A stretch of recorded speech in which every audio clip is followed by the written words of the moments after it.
नमस्ते दोस्तों, आज हम शुरू करने वाले हैं। हम देखेंगे बालों के लिए हम एक ऐसा नेचुरल सीरम बनाएंगे जो कि आप अगर रेगुलर इस्तेमाल करोगे आपकी स्किन के अंदर, आपकी जो स्काल्प का जो स्किन जो है उसके अंदर अच्छे से सीप भी हो जाएगा, अंदर तक चला जाएगा, हेयर ग्रोथ भी होगा।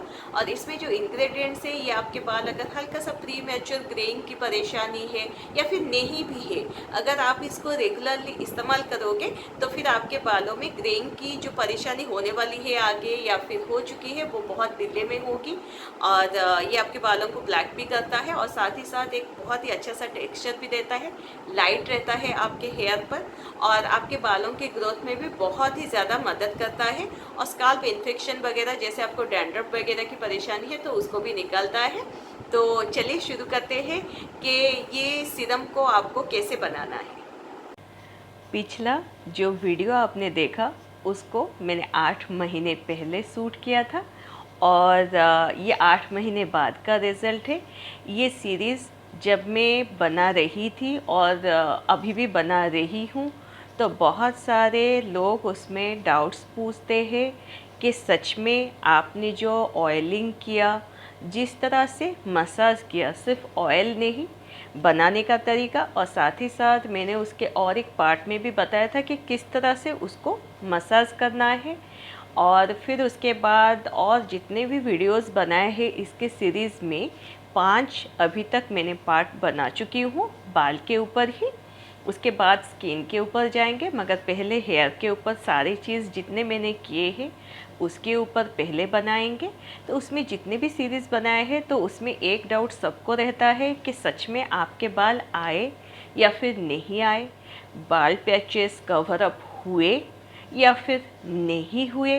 और साथ ही साथ ये भी एक डाउट रहता है कि अभी भी आपके हेयर फॉल हो रहे हैं या फिर नहीं हो रहे हैं, बालों की जो थिनिंग की परेशानी वो कम हुई या फिर नहीं हुई। तो वो वाला वीडियो आपने देखा 8 महीने पहले मेरी हेयर यहाँ तक की थी, जो कि पहले जब मेरी तबीयत ख़राब नहीं हुई थी, सीरियस नहीं हुआ था, वो मेरे बाल कमर तक के थे, जो यहाँ तक मैंने काट लिए थे क्योंकि उसमें हाथ में लेती थी।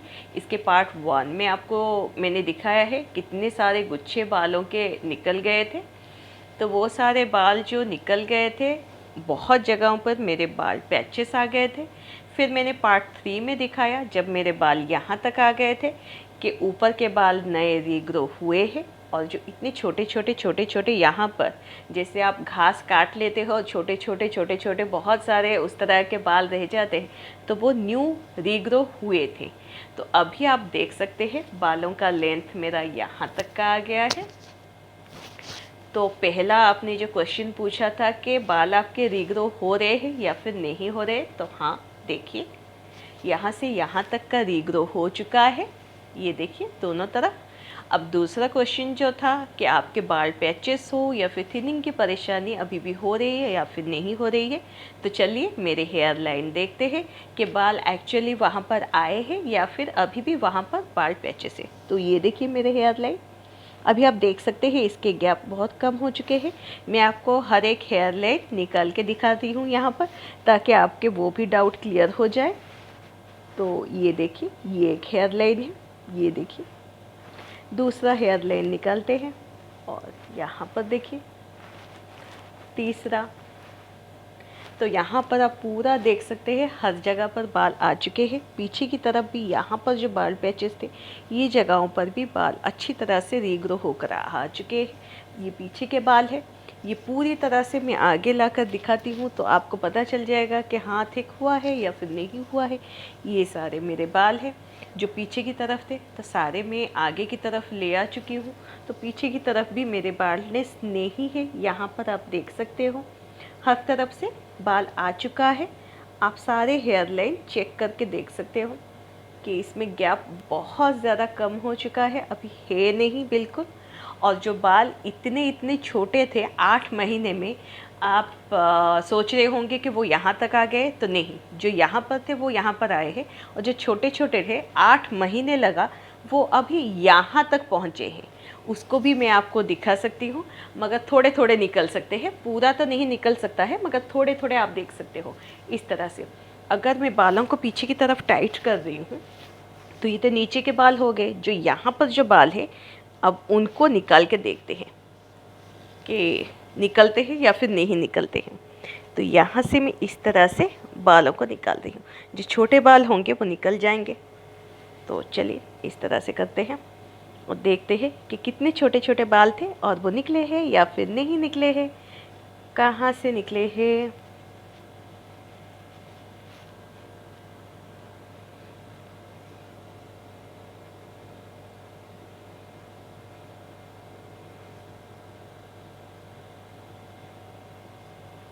ये जगह पर देखिए, यहाँ पर छोटे छोटे बाल, ये जगह पर छोटे छोटे बाल।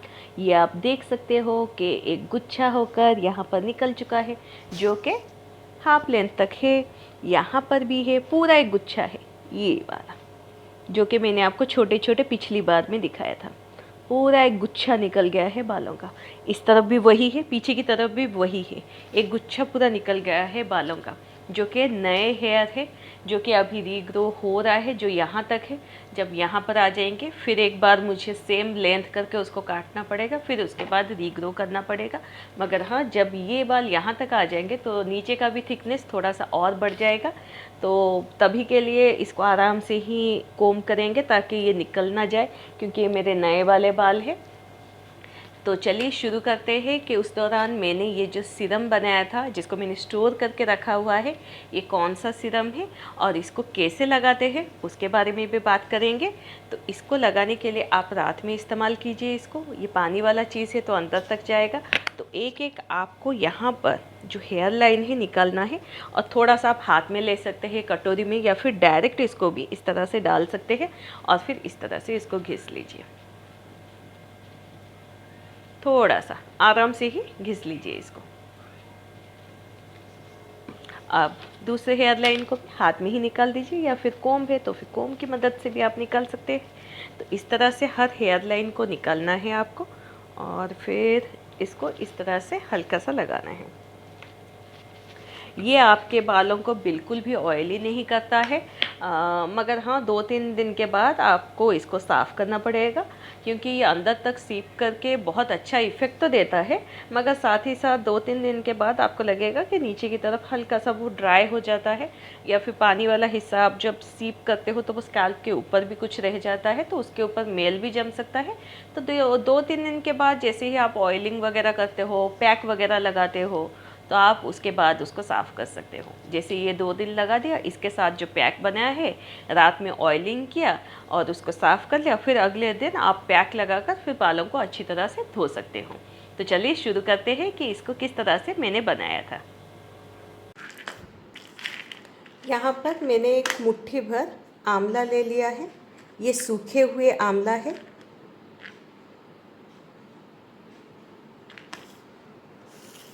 उतना ही अमाउंट का मैंने यहाँ पर शिकाकाई लिया हुआ है।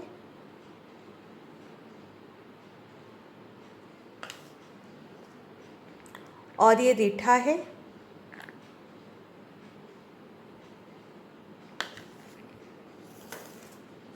और उतना ही यहाँ पर मैंने मेथी के दाने लिए हुए हैं।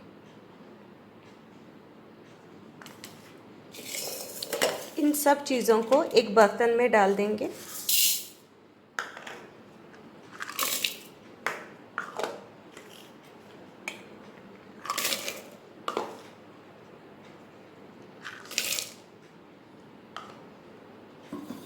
अब इसमें 1 लीटर पानी डाल देंगे। इसको इसी तरह से 4 से 6 घंटे तक सोक होने के लिए छोड़ देंगे, या फिर आप इसको ओवरनाइट भी रख सकते हैं। अगले दिन सुबह आप देख सकते हैं इस पानी का रंग, जो हमने पानी डाला था वो क्लियर था। अब आप देख सकते हैं ये थोड़ा सा ऑरेंजिश रेड कलर का दिखाई दे रहा है। यहाँ पर शिकाकाई को अगर मैं तोड़ रही हूँ तो वो हाथ में ही टूट रहा है, क्योंकि ये नरम हो चुका है।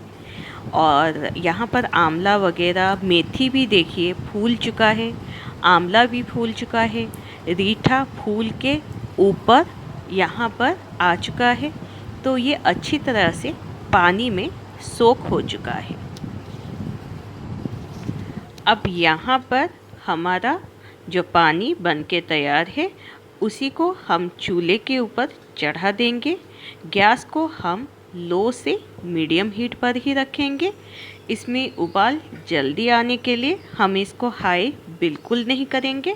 ये धीरे धीरे ही इसमें उबाल आए तभी इसकी जो एक्चुअल में ये जो काम देता है, उसके जो इंग्रेडिएंट्स इसमें हमने डाले हैं उसका जो एक्चुअल काम है वो पानी के अंदर सही तरह से आ सकता है। तो इसलिए हम चूल्हे के ऊपर इसको बिठा देंगे और इसको लो से मीडियम आंच पर ही पकने के लिए छोड़ देंगे। अब आप 10 से 12 मिनट के बाद देख सकते हैं इसमें धीरे धीरे सारी चीज़ पानी के ऊपर आ जाएंगे, क्योंकि अभी सारी चीज़ अच्छी तरह से फूल चुके हैं। मगर इसी में ही 5 से 7 मिनट और पकने देंगे। और ये अभी ठंडा हो चुका है। मैंने चूल्हा बंद कर दिया था। इसको ठंडा होने के बाद मैंने इसको फिर एक छन्नी की मदद से इसके पानी और इसके जो इंग्रेडिएंट्स है आंवला वगैरह उसको सेपरेट कर लेंगे। तो मैंने नीचे एक पतीला रख दिया है और उसके ऊपर मैंने एक स्ट्रेनर रख दिया है। उसकी मदद से हम पानी को छान लेंगे। ऊपर देख लीजिए सिकाकाई, रीठा, मेथी ये रह चुका है और पानी उसका जो है जिसको हमने उबाला था 2 कप को उबाल के हमने उसको 1 कप बनाया था, वो वाला पानी नीचे रह चुका है। यह भी एकदम से ठंडा है, गाढ़ा है। इसमें आप 5 से 6 बूंदे टी ट्री ऑयल के डाल सकते हैं अगर आपको स्काल्प इन्फेक्शन या फिर डैंड्रफ की परेशानी है। उसके बाद एक बॉटल में इसको स्टोर करके रख दीजिए। ये आपका सीरम हो गया। इसको आप रात में या फिर दिन में कभी भी इस्तेमाल कर सकते हैं। यह आपके बाल को बिल्कुल भी ऑयली नहीं करेगा और ये बहुत ही अच्छा है आपके हेयर के लिए। ये बाल के आपके स्काल्प में इन्फेक्शन हो, हेयर ग्रेइंग की परेशानी हो, कुछ भी हो उसको सॉल्व करता है। अब ये जो खुदरा हिस्सा हमारे पास जो रह गया है उसमें से जो रीठा होता है उसके बीच में बीज होता है, उसको थोड़ा सा अगर आप दबा लें, क्योंकि ये पक चुका है तो ये नरम है। इसको जैसे ही आप दबाओगे तो फिर इसके अंदर से बीज निकल जाएगा। ये सख्त वाले काले काले चिकना सा होता है बीज, उसको इसी तरह से हम निकाल देंगे। सारे रीठा में से हम बीज को निकाल के सेपरेट कर लेंगे कुछ इस तरह से।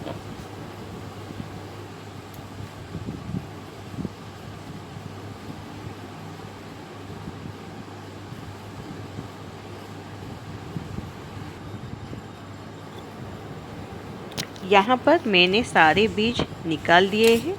अब हमारे पास ये जो सारे हिस्से हैं ये नरम है, इसको एक ब्लेंडर में डाल देंगे।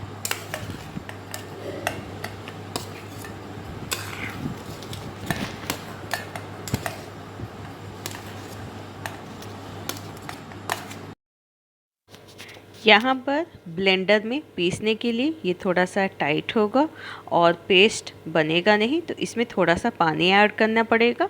तो यहाँ पर हम प्लेन वाटर ऐड नहीं करेंगे। हमने जो उबाल कर पानी को सेपरेट करके जो रखा था पतीले में, उसी में से ही थोड़ा थोड़ा पानी डालकर इसको पीसेंगे जब तक कि ये एक स्मूथ सा पेस्ट ना बन जाए। यहाँ पर हमारा पेस्ट बन चुका है, ये देख सकते हैं ये थिक है। इसको आप कोई भी कंटेनर में स्टोर करके फ्रीज में रख सकते हैं। जब भी आपको ये हेयर मास्क हेयर में लगाना हो तो फिर आपने जो सीरम बनाया है उसमें से थोड़ा सा इसमें डाल दीजिए या फिर दही इसमें मिला दीजिए और थोड़ा नींबू आधा निचोड़ दीजिए। उसके बाद हेयर में लगाइए तो ये थोड़ा सा पतला हो जाएगा, मगर इसको स्टोर इसी तरह से ही थिक में कीजिए। जब भी आप लगाए इतने ही कटोरी में आप 2 से 3 चम्मच दही और आधा नींबू को निचोड़ के उसको हेयर पे लगाइए। ये बहुत ही अच्छा है हेयर के लिए।